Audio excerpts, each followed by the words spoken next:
With the new feature of dual reruns coming up just around the corner, I think it is best to talk about one of the iciest and most elegant but vengeful characters on the banners that are going to be released with the 2.3 update. About one that was previously released with the 1.5 banner back in May of 2021. About one of the most misunderstood but sneeziest Knights of Favonius in the game so far, Eula Lawrence. Why is she misunderstood, and why is she a Knight of Favonius? Well, today, my pages, I will educate you on just that. But first, before we begin though, if you enjoy Teyvat's Facts and Wisdom, be sure to leave a like and subscribe if you enjoy the content. After the video is over, join us over in our community Discord server, where we talk all about Genshin, including lore. Okay, with that said, let's open the Teyvat and see what's been uncovered. Eula Lawrence is a descendant of House Lawrence, which in the public's view makes her a horrible and wicked person even when she herself has not done anything wrong to today's standards. The mere relation to House Lawrence will permanently be a stain on her and her future and her whole legacy. Why is this, and what is House Lawrence? House Lawrence was one of the founding aristocracies of Mondstadt, along with Jean's house of Gunhildr and Diluc's house of Ragnvindr, and the now dead house Eimenlacher, which is just used as a name to know in Mondstadt's history books at our favorite librarian's library. What made House Lawrence so bad that our Eula gets so much hate now for just being related to them? Well, House Lawrence was a political powerhouse that was so corrupted with their authority that they forced the vulnerable and weak to become slaves to them and their associates, forcing them to be subjected to gladiator matches and other horrible things. This is until Vanessa, the original title of the Dandelion Knight, or Lionfang Knight, way before our acting Grandmaster Jean came up.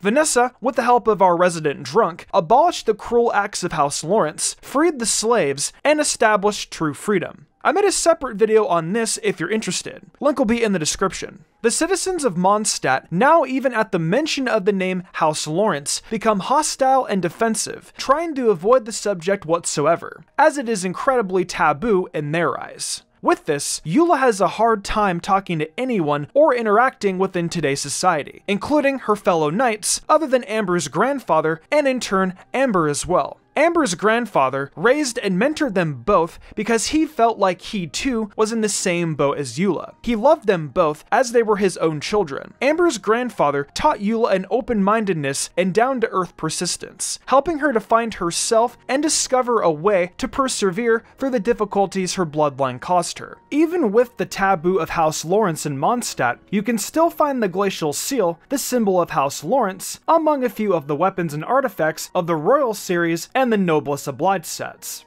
You might be thinking that she would have almost perfect synergy with Diluc then about the mutual disliking of the Knights of Favonius, right? Well, she actually dislikes him. In her words, Diluc is worse than acting Grandmaster Jean, and she wants nothing to do with him. Why does she speak of Jean in a negative light? Well, House Lawrence and House Gunhildr don't like each other, or rather, they are sworn enemies. However, due to Eula's power, Jean put aside her personal matter of hating House Lawrence and gave Eula a chance to become a Knight of Favonius, to which Eula accepted because of the many privileges and doorways that came with being a knight. Eula believed it was her only way to try to redeem herself in the public's eyes, although she wishes to get her vengeance on Jean for House Lawrence when the time is right, even though Jean believes she cannot hold Eula responsible for the acts that House Lawrence did in the past. Jean believes Eula should be allowed to be herself, to be free from her ties to House Lawrence, which pins Eula down everywhere she goes.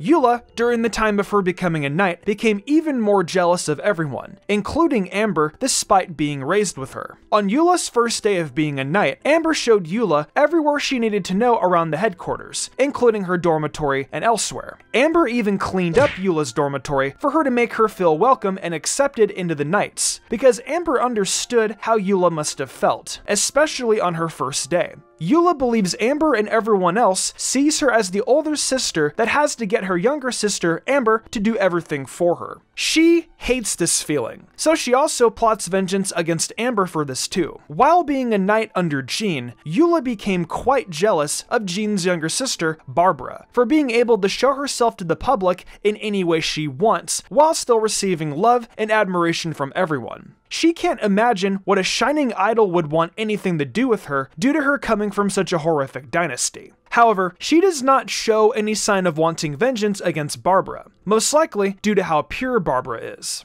While she is in the headquarters, Eula feels quite helpless around Lisa, which makes her feel annoyed even more. The reason for this is that Lisa can effortlessly recall tragedies around House Lawrence down to the exact date and time off the top of her head, because she most likely had read thousands of books on the vile tales of House Lawrence. Although Eula suppresses herself and her pride quite frequently, she holds Lisa close to her as an important asset, as she would be helpful if she needs to track someone down or know something important.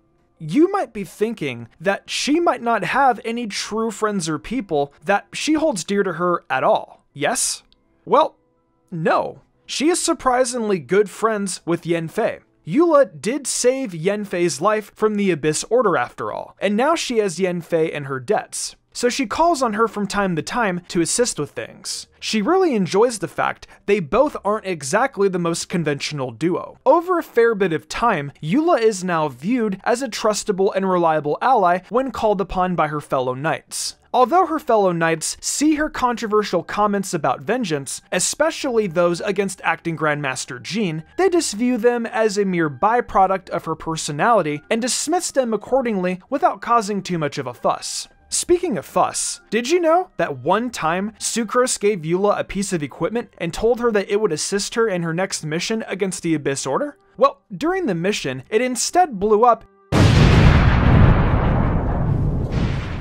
in Eula's face, not only blowing her cover, but it made her gain the attention of 13 Minotaurs. After she had completed her mission, she angrily marched back to Sucrose, but then took pity on her, deciding against making her pay for her mistakes, as Sucrose had already felt like she was a failure for the failed experiment that endangered her friend and looked panicked. I love Sucrose. If you guys want to see me do a video on her, let me know down below. We've spoken about how Eula was mostly raised by Amber's grandfather, but we haven't touched on anyone biologically related to her. Now, the following is a spoiler, so if you don't want to be spoiled, skip ahead to this timestamp.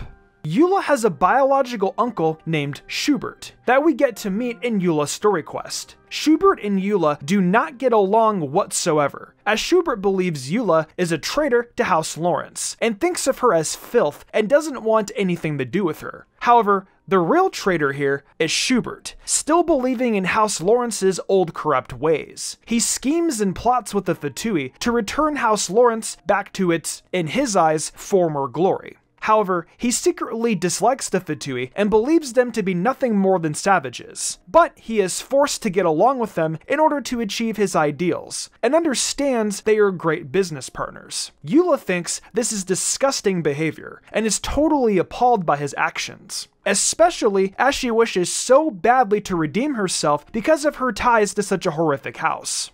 Now, down to gameplay, her ascension materials, and items required for her. You will need 46 crystalline blooms, to which you can get from the cryohypostasis in Dragon's Spine. It will have to be over level 30 though, so if you are a new player, best get down to grinding to get your world level up. You will also need 168 dandelion seeds, to which you can get quite easily around the castle in Mondstadt.